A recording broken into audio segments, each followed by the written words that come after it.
ನಮಸ್ತೆ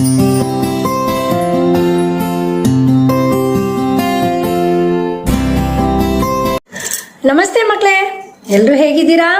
ಮನೆಯಲ್ಲೇ ಇರಬೇಕು, ಸುರಕ್ಷಿತವಾಗಿರಬೇಕು. ಮಕ್ಕಳೇ, ಇವತ್ತು ನಾವು ನಲಿಕಲಿ ಪರಿಸರ ಅಧ್ಯಯನ 3ನೇ ತರಗತಿ ಮೈಲುಗಲ್ಲು ಸಂಖ್ಯೆ 6 ಆಹಾರದಲ್ಲಿ ವೈವಿಧ್ಯತೆ ಅನ್ನುವ ಕಲಿಕಾಂಶಕ್ಕೆ ಸಂಬಂಧಿಸಿದಂತೆ ಮೆಟ್ಟಿಲು ಸಂಖ್ಯೆ 45ರಿಂದ 51ರವರೆಗೆ ಏನೆಲ್ಲ ಚಟುವಟಿಕೆಗಳಿದಾವೆ ಅನ್ನೋದನ್ನ ನೋಡೋಣ ಮಕ್ಕಳೇ.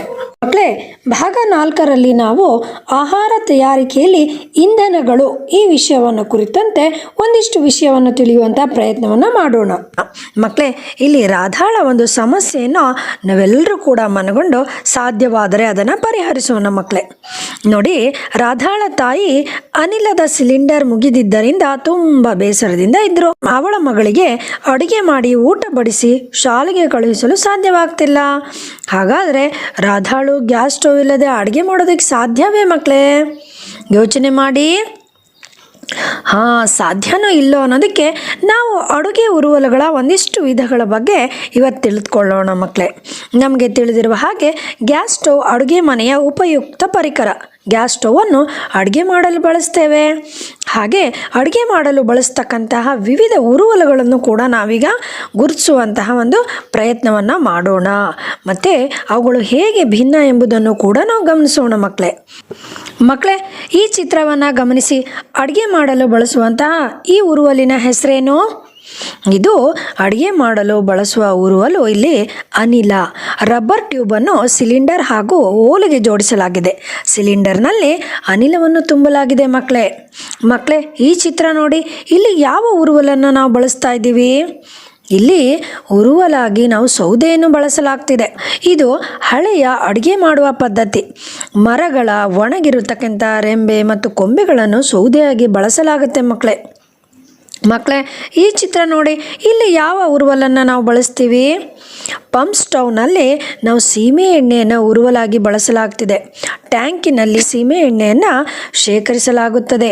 ಪಂಪ್ ಸ್ಟವ್ ಅನ್ನು ಲೋಹಗಳಿಂದ ಮಾಡಲಾಗಿರುತ್ತದೆ ಮತ್ತು ಒಂದು ಸ್ಥಳದಿಂದ ಮತ್ತೊಂದು ಸ್ಥಳಕ್ಕೆ ಸಾಗಿಸುವುದು ತುಂಬ ಸುಲಭ. ಮಕ್ಕಳೇ, ಇಲ್ಲಿ ಯಾವ ಉರುವಲನ್ನು ಬಳಸಲಾಗ್ತಾ ಇದೆ? ಇಲ್ಲಿ ಅಡುಗೆ ಮಾಡಲು ಬಳಸುವಂಥ ಉರುವಲು ವಿದ್ಯುತ್ ಶಕ್ತಿ ಸ್ಟವ್ ಅನ್ನು ಬೇಗನೆ ಕಾಯಿಸುತ್ತೆ. ಇದು ಉರುವಲುಗಳಾದ ಅನಿಲ ಮತ್ತು ಸೀಮೆ ಎಣ್ಣೆಯ ಬಳಕೆಯನ್ನು ಸಹ ಕಡಿಮೆ ಮಾಡುತ್ತೆ ಮಕ್ಕಳೇ ಈ ಉರುವಲು ನೋಡಿ, ಇದು ಸೌರವಲೆ. ಇದರಲ್ಲಿ ಸೌರಶಕ್ತಿಯನ್ನು ಬಳಸ್ಕೊಳ್ಬಹುದು. ಸೂರ್ಯನ ಬೆಳಕಿಗೆ ಉಪಕರಣವನ್ನು ಇಟ್ಟರೆ ಶಾಖ ಉತ್ಪತ್ತಿಯಾಗಿ ಅಡುಗೆ ತಯಾರಾಗುತ್ತದೆ. ಇದು ಪರಿಸರ ಸ್ನೇಹಿ ಉರುವಲು ಮಕ್ಕಳೇ ಈ ಉರುವಲು ಕೂಡ ವಿಶೇಷವಾದದ್ದು.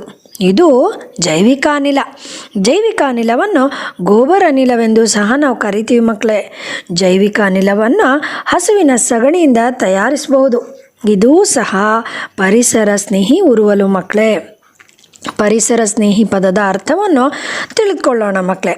ಇದು ಪರಿಸರಕ್ಕೆ ಯಾವುದೇ ರೀತಿಯಾದಂಥ ಹಾನಿಯನ್ನು ಉಂಟು ಮಾಡೋದಿಲ್ಲ. ಆದ್ದರಿಂದ ಇದನ್ನು ನಾವು ಪರಿಸರ ಸ್ನೇಹಿ ಅಂತ ಕರಿತೀವಿ. ಸೌರಶಕ್ತಿ ಮತ್ತು ಜೈವಿಕ ಅನಿಲಗಳು ಪರಿಸರ ಸ್ನೇಹಿ ಉರುವಲುಗಳು. ಇವು ಪರಿಸರಕ್ಕೆ ಯಾವುದೇ ರೀತಿಯ ಹಾನಿಯನ್ನು ಉಂಟು ಮಾಡೋದಿಲ್ಲ ಮಕ್ಕಳೇ. ಹಾಗಾಗಿ ಈ ಉರುವಲನ್ನು ನಾವು ಬಳಸ್ಕೊಂಡು ಪರಿಸರದ ಸಂರಕ್ಷಣೆಯನ್ನು ಮಾಡಬಹುದು. ಮಕ್ಕಳೇ, ನಾನು ನಿಮಗೊಂದಿಷ್ಟು ಪ್ರಶ್ನೆಗಳನ್ನು ಕೇಳ್ತೀನಿ, ಒಂದು ವಾಕ್ಯಗಳನ್ನು ಹೇಳ್ತೀನಿ. ಆ ವಾಕ್ಯಗಳು ಸರಿ ಇದ್ದರೆ ಸರಿ, ತಪ್ಪಿದ್ದರೆ ತಪ್ಪು ಅಂತ ಹೇಳಬೇಕು. ನೋಡಿ, ಗ್ಯಾಸ್ ಸ್ಟವ್ ಮಾತ್ರ ಅಡುಗೆ ಮಾಡಲು ಇರುವ ಒಂದೇ ಒಂದು ಉರುವಲು. ತಪ್ಪು. ಯಾಕಂದ್ರೆ ನಮ್ಮ ಹತ್ರ ನಾವು ಸೀಮೆ ಎಣ್ಣೆಯನ್ನು ಉರುವಲಾಗಿ ಬಳಸ್ತೀವಿ, ಸೌದೆಯನ್ನು ಕೂಡ ಬಳಸ್ತೀವಲ್ವಾ ಮಿಸ್? ಹೌದು, ವೆರಿ ಗುಡ್. ನೋಡೋಣ ನಂತರ ಪ್ರಶ್ನೆಯನ್ನು ಗಮನಿಸಿ. ನಾವು ಸೌದೆಯನ್ನು ಬಳಸಿಕೊಂಡು ನೀರನ್ನು ಕಾಯಿಸಬಹುದು. Very good. ಸೌದೆಯನ್ನು ಬಳಸ್ಕೊಂಡು ನಾವು ನೀರನ್ನು ಕಾಯಿಸ್ಕೋಬಹುದು ಮಕ್ಕಳೇ. ಇನ್ನು 3 ವಾಕ್ಯಗಳಿದ್ದಾವೆ. ಅದನ್ನು ನೀವು ನಿಮ್ಮ ನೋಟ್ ಪುಸ್ತಕದಲ್ಲಿ ಬರ್ಕೊಂಡು ಅದು ಸರಿ ಅಥವಾ ತಪ್ಪು ಅನ್ನೋದು ಬರೆಯೋದನ್ನು ಪ್ರಯತ್ನವನ್ನು ಮಾಡಬೇಕು ಮಕ್ಕಳೇ. ನಿಮ್ಮ ಅಭ್ಯಾಸ ಪುಸ್ತಕದ ಮೆಟ್ಟಿಲು ಸಂಖ್ಯೆ 48ರಲ್ಲಿ ಆಹಾರದ ವೈವಿಧ್ಯತೆ ಕಲಿಕಾಂಶಕ್ಕೆ ಸಂಬಂಧಿಸಿದಂತೆ ಒಂದಿಷ್ಟು ಅಂಶಗಳನ್ನು ನೀವು ಪುನಃ ನೆನಪು ಮಾಡ್ಕೊಳ್ಳೋದಕ್ಕೆ ನೀಡಲಾಗಿದೆ. ನೋಡಿ, ಅಲ್ಲಿ ಸಸ್ಯಜನ್ಯ ಆಹಾರ, ಪ್ರಾಣಿಜನ್ಯ ಆಹಾರ, ಆಹಾರ ತಯಾರಿಸಲು ಬಳಸುವ ಇಂಧನಗಳು, ಆಹಾರ ತಯಾರಿಸುವ ಪರಿಕರಗಳು, ಸಸ್ಯಾಹಾರಿ, ಮಾಂಸಾಹಾರಿ ಮತ್ತು ಮಿಶ್ರಾಹಾರಿ ಪ್ರಾಣಿಗಳ ಬಗ್ಗೆ ಒಂದಿಷ್ಟು ಮಾಹಿತಿಯನ್ನು ನೀಡಲಾಗಿದೆ. ಮಕ್ಕಳೇ, ನೀವು ಇದನ್ನು ಅಭ್ಯಾಸವನ್ನು ಮಾಡಬೇಕು. ಜೊತೆಗೆ ಒಮ್ಮೆ ನಿಮ್ಮ ಪುಸ್ತಕದಲ್ಲೂ ಕೂಡ ನೀವು ಅದನ್ನು ಬರಿಬೇಕು. ಹಾಗೆ ನಿಮ್ಮ ಅಭ್ಯಾಸ ಪುಸ್ತಕದ ಮೆಟ್ಟಿಲು ಸಂಖ್ಯೆ 49ರಲ್ಲಿ ಆಹಾರ ವೈವಿಧ್ಯತೆ ಇದಕ್ಕೆ ಸಂಬಂಧಿಸಿದಂತೆ ಒಂದು ಪ್ರಶ್ನಾವಳಿಯನ್ನು ಕೂಡ ನೀಡಲಾಗಿದೆ. ಮಕ್ಕಳೇ, ಇಲ್ಲಿ 1ನೇ ಮೇನ್ನಲ್ಲಿ ಗಮನಿಸಿರುತ್ತಿರುವ ಹಾಗೆ ಕೆಳಗಿನವುಗಳನ್ನು ಹೊಂದಿಸಿ ಬರೆ ಅಂತ ನೀಡಲಾಗಿದೆ. ಅಲ್ಲಿ ಒಂದಿಷ್ಟು ಪದಗಳನ್ನು 2 ಪಟ್ಟಿಗಳಲ್ಲಿ ನೀಡಲಾಗಿದೆ. 1ನೇ ಪಟ್ಟಿಯಲ್ಲಿ ಸರಿ ಹೊಂದುವಂತಹ ಪದಕ್ಕೆ 2ನೇ ಪಟ್ಟಿಯಲ್ಲಿರ್ತಕ್ಕಂಥ ಪದವನ್ನು ನೀವು ಹೊಂದಿಸಬೇಕು. ಉದಾಹರಣೆಗೆ ನೋಡಿ, ಅಡುಗೆ ಅನಿಲ. ಅಡುಗೆ ಅನಿಲ ಅಂದರೆ ಸೀಮೆಎಣ್ಣಿನ ಸಿಲಿಂಡರ್, ಕಟ್ಟಿಗೆ, ಸಗಣಿನ ಅಥವಾ ಸೂರ್ಯನ ಶಾಖನ ಮಕ್ಕಳೇ?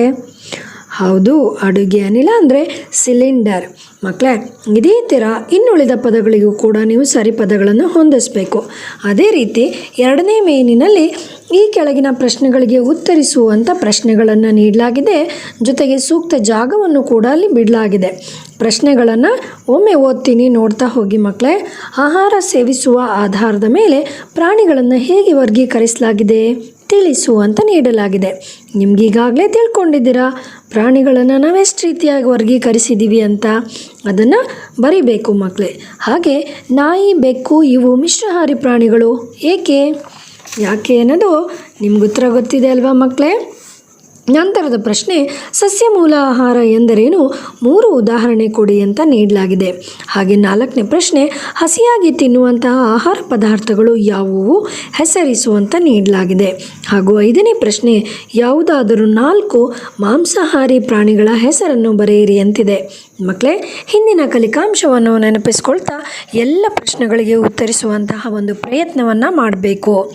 ಮಕ್ಕಳೇ, ಮೆಟ್ಟಿಲು ಸಂಖ್ಯೆ 50ರಲ್ಲೂ ಕೂಡ ಪ್ರಶ್ನಾವಳಿಯನ್ನು ನೀಡಲಾಗಿದೆ. ಪ್ರಶ್ನೆಗಳಿಗೆ ನೀವು ಸರಿಯಾದ ಉತ್ತರವನ್ನು ಬರೀಬೇಕು. ನೋಡಿ, 1ನೇ ಪ್ರಶ್ನೆ, ಅಡುಗೆ ತಯಾರಿಸಲು ಬಳಸುವ 4 ಪರಿಕರಗಳನ್ನು ಬರೆಯಿರಿ ಅಂತಿದೆ. ನಮಗೆ ಯಾವ್ಯಾವ ಪರಿಕರಗಳು ಬೇಕು ಅದನ್ನು ನೀವು ಪಟ್ಟಿ ಮಾಡಬೇಕು ಮಕ್ಕಳೇ. 2ನೇದು, ಪರಿಸರ ಸ್ನೇಹಿ ಇಂಧನಗಳನ್ನು ಹೆಸರಿಸಿ ಅಂತಿದೆ. ನಾವು ಕಲಿಕಾಂಶದಲ್ಲಿ ತಿಳ್ಕೊಂಡಿದ್ದೀವಿ ಯಾವುದು ಪರಿಸರ ಸ್ನೇಹಿ ಇಂಧನಗಳು ಅಂತ, ಅದನ್ನು ನೀವು ಬರಿಬೇಕು ಮಕ್ಕಳೇ. 3ನೇ ಪ್ರಶ್ನೆ, ಪ್ರೆಷರ್ ಕುಕ್ಕರ್ ಬಳಸುವುದರಿಂದ ಆಗುವ ಅನುಕೂಲವೇನು ವಿವರಿಸಿ. ಈ ಪ್ರಶ್ನೆಗೂ ಕೂಡ ನೀವು ಉತ್ತರಿಸಬೇಕು. 4ನೇ ಪ್ರಶ್ನೆ, ನಿಮ್ಮ ಮನೆಯಲ್ಲಿ ಅಡುಗೆ ಮಾಡಲು ಯಾರು ಯಾರು ಸಹಕರಿಸ್ತಾರೆ ಹೆಸರಿಸಿ. ಮಕ್ಕಳೇ, ಇದು ನಿಮ್ಮ ಮನೆಯಲ್ಲಿ ಇರುವ ವೈಯಕ್ತಿಕವಾಗಿ ನಿಮ್ಮ ಮನೆಯಲ್ಲಿ ಯಾರು ಅಡುಗೆಗೆ ಸಹಕರಿಸ್ತಾರೆ ಅನ್ನೋದನ್ನು ನೀವು ಬರಿಬೇಕು.